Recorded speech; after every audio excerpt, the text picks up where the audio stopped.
عقیدہ کیا ہے معلوم ہی نہیں ہے اور آپ کا عقیدہ درست ہی نہیں ہے تو میری گزارش رہیں گی حج اگلے سال جائیے آپ۔ لفظ عقیدہ آتے ہی ایمان لفظ ذہن میں آنا، اور ایمان لفظ ذہن میں آتے ہی 5 باتیں 6 باتیں ہمارے ذہن میں آنا۔ ہمارا عقیدہ سلف صالحین اہل السنہ یعنی صحابہ کرام کے جیسا ہو جائے گا تب جا کے انشاءاللہ حج کا مضبوط ارادہ کریے۔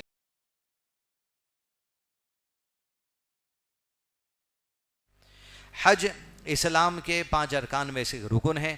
جس میں سب سے پہلے ایک مسلمان کو تمام تر عبادتوں کے لیے جو بنیادی شرط ہے اشہد ان لا الہ الا اللہ و اشہد ان محمدًا عبدہ و رسولہ، یعنی توحید، اللہ عز و جل کے لیے اخلاص کے ساتھ تمام اعمال کو کرنا، اور کسی بھی عمل کے کرتے وقت میں شرک اس میں کسی بھی قسم سے ملوث نہیں ہونا ہے، یعنی توحید پر انسان ہونا ہے۔ اور شہادت گواہی دینے کے ساتھ ساتھ دوسرا جو اسلام کا رکن ہے صلاح کی ادائیگی، پھر شہادت توحید پر رہتے ہوئے اس کے لیے جو رمضان کے روزے، پھر توحید پر رہتے ہوئے زکوٰۃ، توحید پر رہتے ہوئے حج۔ ایسے نہیں ہو سکتا کہ انسان جو حج ادا کر رہا لیکن توحید پہ نہیں ہے، نماز پڑھ رہا لیکن توحید پہ نہیں ہے۔ ایسے اسلام کے جو 5 ارکان ہیں، شہادت کو ہمیشہ ساتھ لے کر چلنا پڑے گا، توحید کو ہمیشہ ساتھ لے کر چلنا پڑے گا، شرک سے ہمیشہ دور رہنا پڑے گا۔ عقائد میں ہمیشہ جب صحیح عقیدے پر انسان جمع رہے گا اس کی نماز بھی قبول ہے، روزہ بھی قبول ہے، حج بھی قبول ہے، زکوٰۃ بھی قبول ہے۔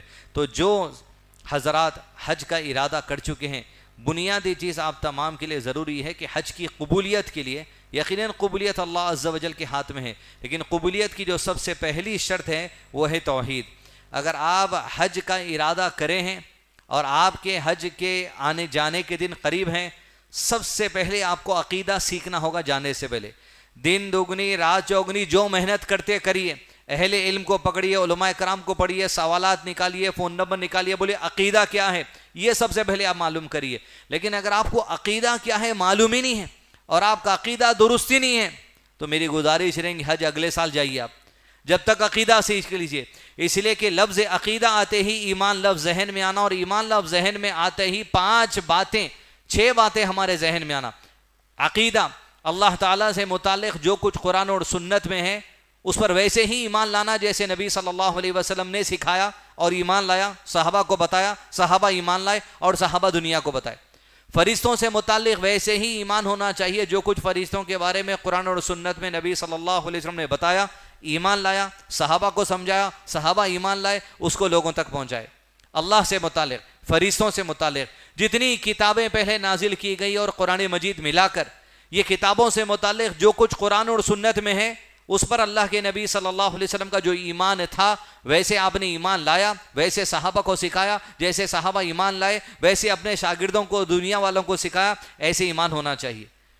تمام تر پیغمبروں پر قرآن اور سنت میں جو کچھ بیان کیا گیا ہے ان پر منون ویسے ایمان لانا چاہیے۔ آخرت کے تمام معاملات میں جو کچھ قرآن اور سنت میں بیان کیا گیا ہے ان پر ویسے ہی ایمان لانا ہے۔ تقدیر سے متعلق جو کچھ قرآن اور سنت میں بیان کیا گیا ہے ان پر ویسے ہی ایمان لانا ہے۔ یہ ایمان کے 6 ارکان ہیں۔ جس کسی کے یہ 6 معاملات میں ویسا عقیدہ نہیں ہے، ویسا بلیف نہیں ہے، ویسا یقین نہیں ہے، ویسا ایمان نہیں ہے جیسا کسی چیز کے بارے میں قرآن اور سنت میں بیان کیا گیا، باطل عقیدے کے متعلق ہے یا منکرین حدیث کے مطابق ہے یا جو سو اہل قرآن جو لوگ صرف اپنے آپ کو کہتے ہیں ان کے مطابق ہے، یا ایسا ہے جو صحابہ کے عقیدے کے مطابق نہیں ہے، تو نہ نماز قبول ہونے والی بات ہے نہ حج قبول ہونے والی بات ہے۔ ان امور میں ہمارا عقیدہ سلف صالحین اہل السنہ یعنی صحابہ کرام کے جیسا ہو جائیں گا تب جا کے انشاءاللہ حج کا مضبوط ارادہ کریے۔